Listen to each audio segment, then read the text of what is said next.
I'm Jackie Doucette, and I'm on a mission to discover exactly what life is like beyond retirement. Join me while I chat with people who've already done it, who've retired to something rather than from something.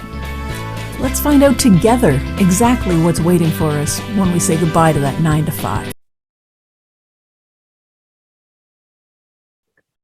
Hi, everyone. Welcome to another episode of Beyond Retirement. Today, I'm joined by Laura Black. Laura's a retired attorney and an award-winning businesswoman, speaker, and the author of Climbing Down the Ladder, A Journey to a Different Kind of Happy. Thanks for joining me today, Laura. What a pleasure. Thank you. So I always start by asking my guests to share with the listeners a little bit about their history. So can you tell us a little bit about your background and how you ended up where you are today? Sure. I started out always playing with business ideas. I think the first one was teaching baton lessons because I couldn't fit into those little tutus. So I charge everyone in the neighborhood for their lessons. And throughout my life, I went down that road. I went to law school, became an attorney, worked at a large firm. And then with a partner, we started one of the first legal staffing companies. And we grew it to be the largest in the world. So it was a fun, busy ride up where I traveled to different offices and raised 3 children at the same time. And then all of a sudden, silence. Wow. Yeah. Silence is good sometimes, but not always. Yes. I remember the first morning I woke up after we sold our company and after leaving. And I woke up and I had a couple of cups of coffee. And I said, well, now what? What am I supposed to do? You know, you get so used to getting up early, getting dressed. I'd get on a plane. I'd go to the office. I used to stay up late so I could smell my kids' breath when they got home, make sure they were safe. And the kids weren't out of the house because in the same time when we retire, it's a time that we become empty nesters. It's a time where our parents are aging or we've lost our parents. We're losing friends. We become marginalized. So there's a lot of loss during that time. And I had converted my son's bedroom into a home office. So I went into that office with its brand new file folders and baskets and sharpened pencils. I got on the computer and I started just playing around, looking for ideas. And all of a sudden the internet went out. Uh-oh. And I didn't know what to do. And I unplugged it, plugged it back in. And I thought to myself, without an IT department, how am I going to manage? But the scarier thought was, manage what? So that was my entree into this stage of life, which turns out to be such a rewarding, beautiful, happy time. But it takes a while to change our thinking a little bit to get there. It does indeed. So was your motivation for writing your book more a cathartic process for you or a desire to help other people who might be in the same kind of situation?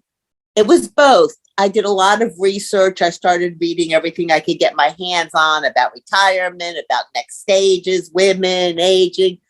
And I realized there was over 29 million retired baby boomers.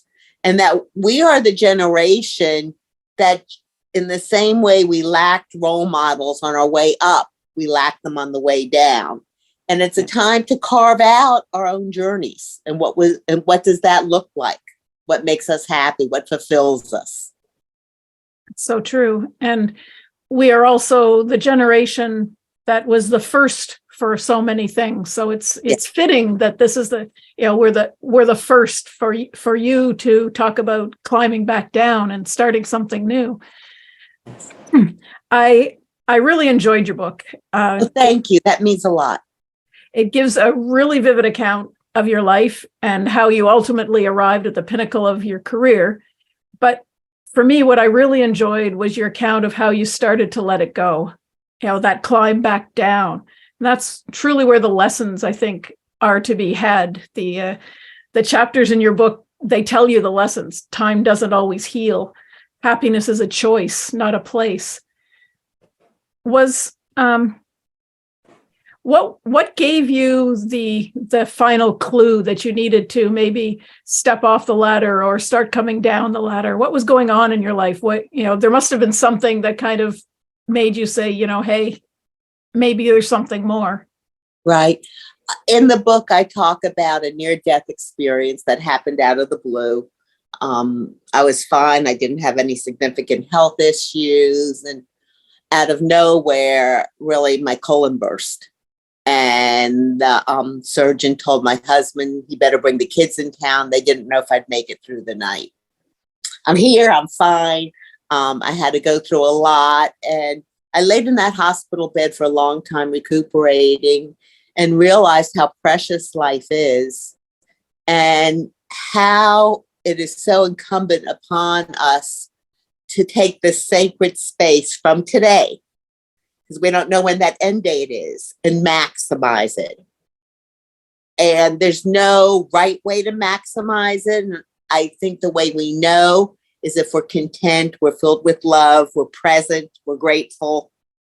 And how dare we waste another moment, because it is so short. That's it exactly. Like you said, you never know when's your last day. You only know what's gone by, and you've done that already. There's no point in either wallowing over it or exulting in what's happened. It's time to just go on from today and do the best you can and enjoy what you've got. How do you spend your time when you now that you've got, I don't want to say nothing, but now that you're not doing your business and you had that big silence, how did you fill your time? What did you do to start finding things? Yes. So I talk a lot in the book about a metaphor of a wheel.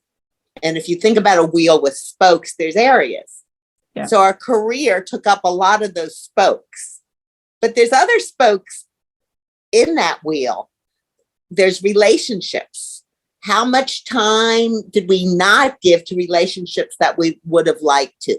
How many times were we able to meet an adult child for lunch at their work, or call a neighbor that looks interesting, but we didn't have time to sit down for a cup of coffee? So relationships is one area we need to look into.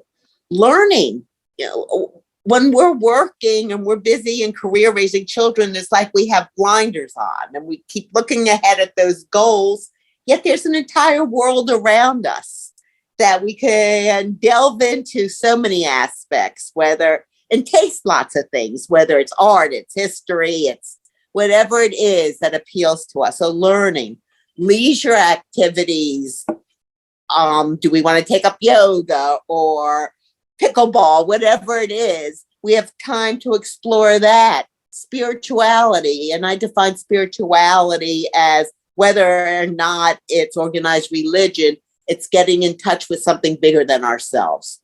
For me, I can walk down the beach and feel that feeling. So there's spirituality. There's our community, that we owe it to our community. Now we have time to give back. And there's also, of course, health. There's no excuses now not to go shopping for healthy foods or working out or whatever it is. So instead of looking for something to replace that career, all we have to really do is expand those other spokes of our wheel, and we have a full life. So true. I've had a few other guests talk about that same wheel, and it's something that I use as well with my clients. And it's so funny when you stop and actually assess your life in each of those categories, how bumpy that wheel can be until you focus on things and start pulling them up a little bit. And this retirement or post-retirement time gives you the chance to do that. And it's something that, that we should all take advantage of, I think. Yes. And the other thing that's critical, this is a generalization, but as women, we are so hard on ourselves. And this is a time that we can question, do we really need to keep proving our worth? We are enough. We've done enough. Now it's time to take it in. We don't have to keep struggling for measurements of worthiness. Yep. And That's it. that's hard for us to give up. It is. But there's no Because more report cards. that's it exactly. And I like that that's how you end your book. It's not even I am good enough, just I am enough. Yes. It doesn't need qualifiers. You're here, you're doing something, you're living your life, you're doing what you need to be doing. That's exactly right. We are enough. It's not I like to say it's not looking for another ladder to climb. It's giving up the need. Right. If we want to climb, that's fine too. There's no rights or wrongs. It's being honest with ourselves. And that's the thing, I guess, the whole key of your finding a different kind of happy. It's not a happy with that you measure monetarily or with goals and accolades. It's a different kind of happy. It's happy from within, not happy from external values.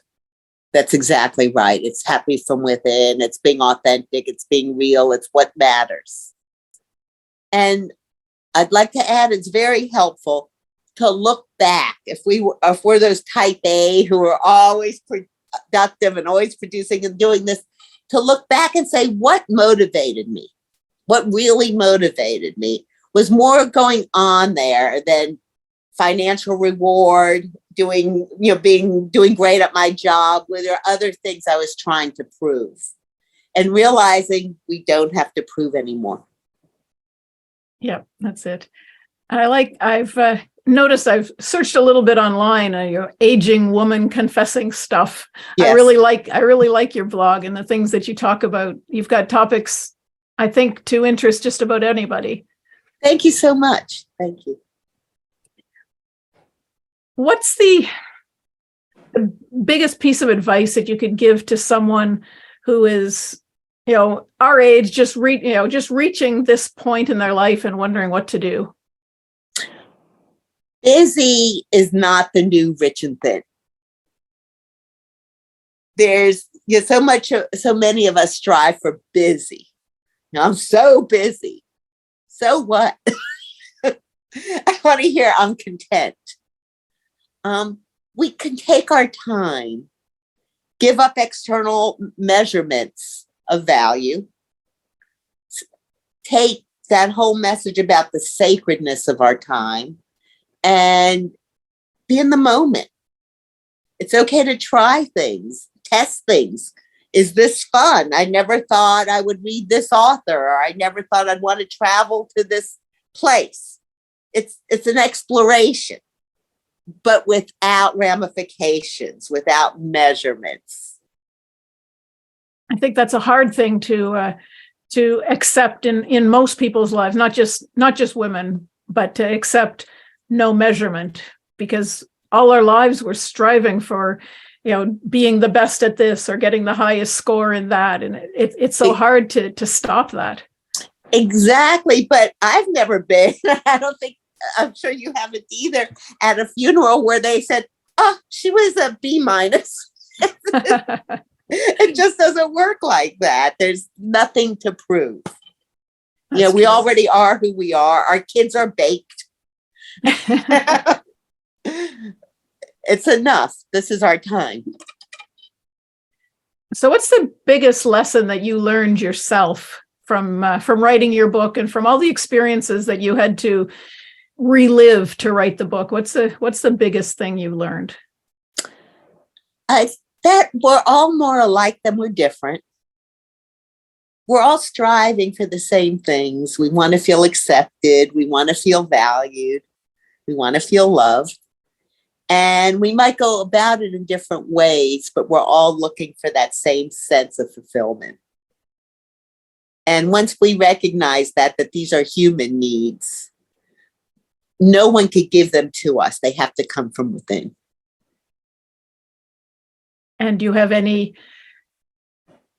pearls of wisdom on how to find those things within us? I think it starts with slowing down a little bit, whether it's just for a few minutes a day. Journaling is very helpful in the morning when we first wake up, just to write a few pages. Don't read it. Don't read it for months. Just get all the stuff going on in our brains on the paper and let it go. Some people like, meditation, mindfulness, or just being in that moment for a while. And ask ourselves when we say yes to be on the next committee, am I doing it because I should? Because I feel obligated? Because this sounds like something that might fulfill me. So ask questions before jumping into new obligations. A lot of women not complain, they don't want to complain, but they feel roped in to babysitting for grandchildren. They might love it half an afternoon, one day a week, but a lot of people are saying, oh, I have 3 days a week. That's another, we have to say, if I love this, it's wonderful. But it's okay to be a little selfish too. I think that's something that's also very hard, especially for women, because being selfish isn't a normal thing. You're always thinking about, well, how's it going to affect someone else? Right. But that's that old saying about, if I don't think of me, who am I? And I'm not advocating a selfish life or narcissistic life, but we've done enough at this stage. And the way I try to sometimes help it or frame women so we don't feel so guilty is, would I want my daughter to be in this situation and say yes to things she didn't want to do? Am I modeling the behavior I'd like my daughter to take when she's my age? And the best thing we could give our children, our grandchildren, the best legacy we could leave is showing them that we're happy. Yeah. Because then that's the message that life is happy. No one wants a martyr. No, that's true.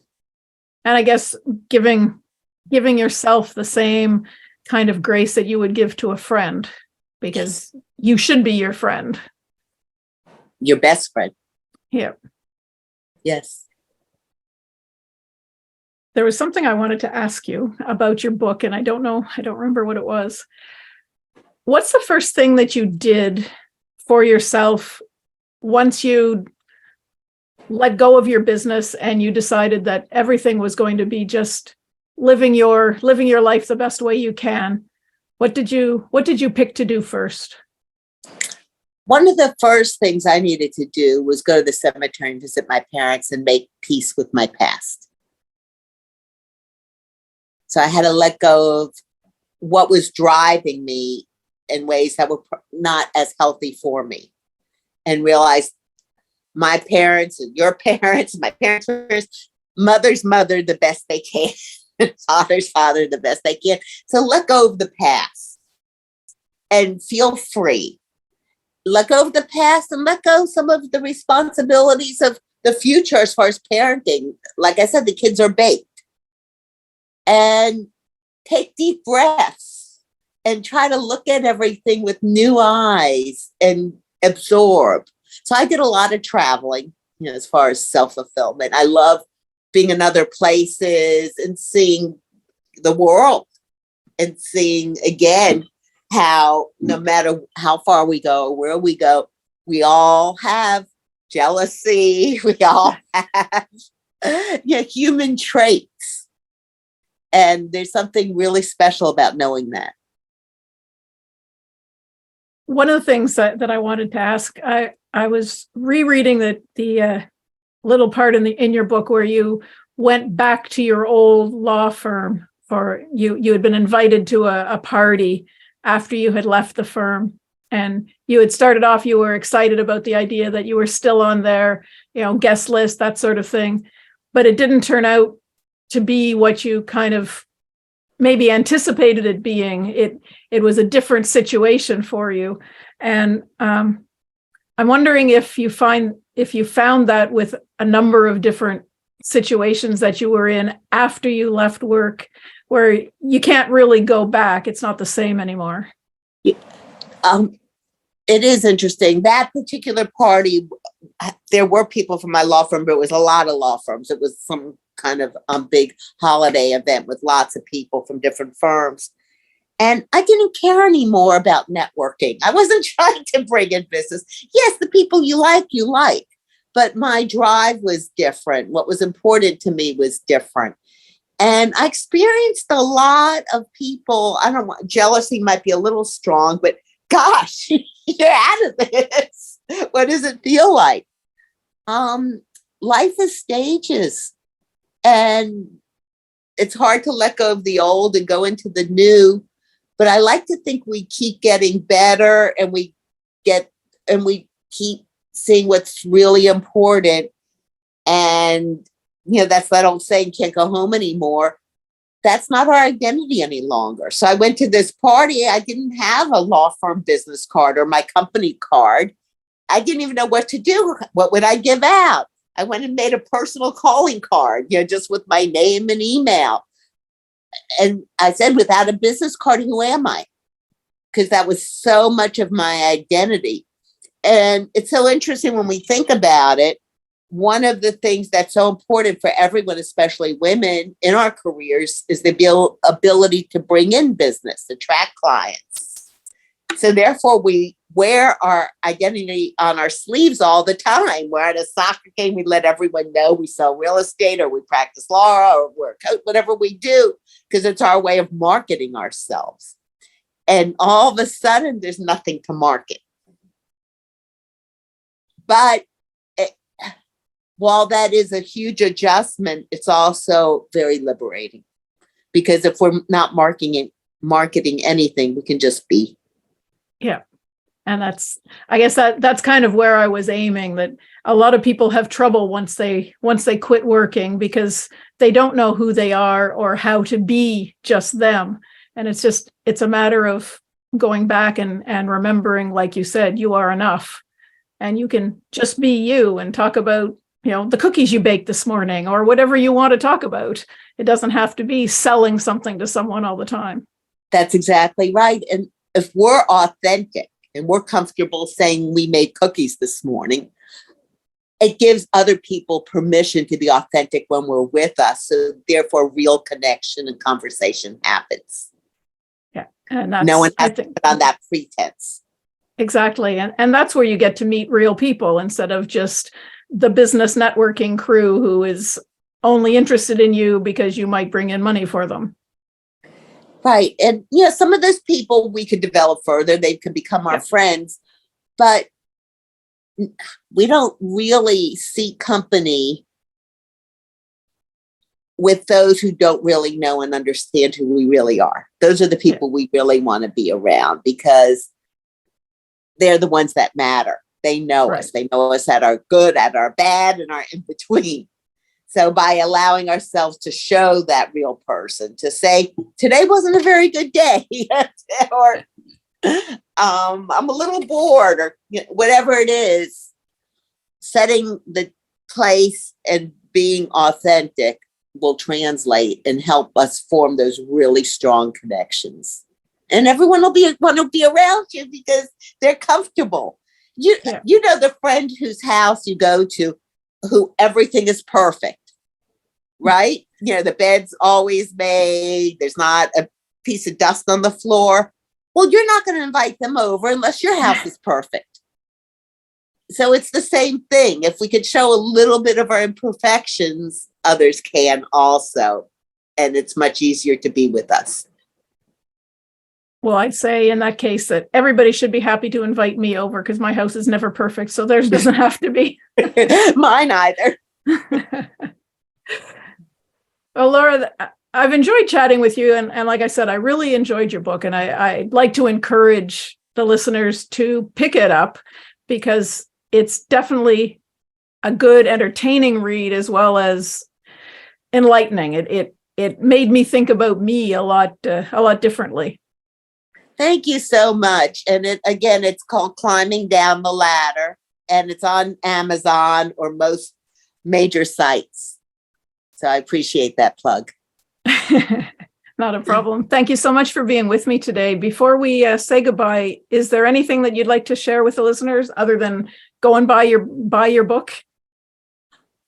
I hope you buy the book. I hope you enjoy the book, but more than buying the book or enjoying the book, I hope you look at yourself and say, I'm taking off all those pressures that don't really matter. I am enough. I've done enough. I do not have to prove anything any longer. Give yourself that gift. You deserve it. Very nice. That's a good place to end. Thank you so much for being with me today. Thank you, Jackie. I really enjoyed being with you. And that's it for this episode of Beyond Retirement. Thank you so much for hanging out with me. I hope you enjoyed it. Are you ready to start rocking your retirement? Head on over to www.beyondretirement.ca/rocking it and sign up to plan out your own roadmap for retirement. Don't wait till it's too late.